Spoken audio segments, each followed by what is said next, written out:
Sot Edi Rama hoqi çdo mask. Shpalli varrosjen përfundimtare të reformës në drejtësi për cilën deri dje akuzonte opozitën dhe doli hapur para të gjithë shqiptarëve në mbrojtje të vetes dhe të aferave të tij skizofrenike, korruptive, duke rikonfirmuar botërisht filozofinë kriminale të qeverisjes së tij që antikorrupsioni është më i dëmshëm se vetë korrupsioni, filozofi kriminale që e ka renditur sot Shqipërinë sipas Transparency International 11 vende më poshtë krahasuar me një vit më parë. Sot Edi Rama, i kapur me presh në dorë në shantazhin e ish varëses së tij dhe ish zëvendës kryeministres Belinda Balluku, u tha shqiptarëve të vërtetat e rënda se përballë drejtësisë, ai dhe çeta e ministrave kusar janë të paprekshëm, se drejtësia që vet ai e kapi përfyti nuk mund të guxojë t'i prek dhe se Edi Rama e konsideron veten mbi kushtetutin dhe mbi çdo ligj. Edi Rama sot nuk foli për Belinda Ballukun, por për frikën e tij nga aferat e përbindshme korruptive ku është zhytur kokë e këmbë dhe për të cilat më herët ka kërcënuar spakun që edhe të mos guxojë t'i afrohet celularit të tij. Sot Edi Rama konfirmoi tmerrin nga këto afera që mbajnë pikërisht firmën e tij, incenatorin fantaz të Tiranës, shkatrimin dhe azgjësimin de facto të portit të Durrësit, koncesionet shkatrimtare në shëndetësi me qindra milion euro, aferën e Akshit dhe Ekoparkon ku është përfshirë familjarisht, rrugët me çmime 8 deri 12 herë më të larta se në vendet e Bashkimit Evropian,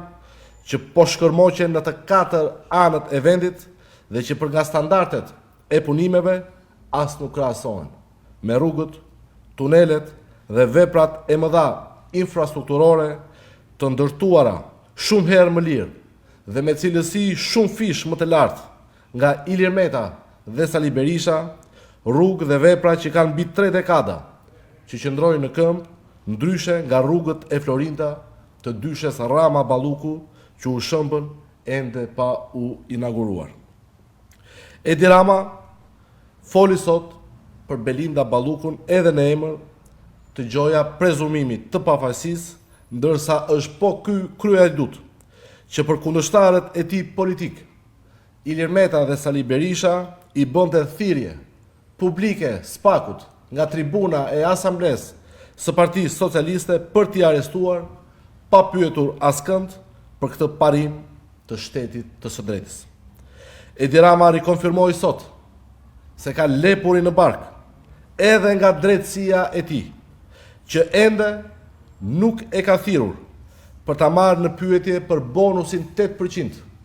që i dha kompanisë së inceneratorëve kur ajo nuk ekzistonte as në letër. Prandaj sot Edi Rama sulmoi gjithçka, sulmoi ligjin, kushtetutën, institucionet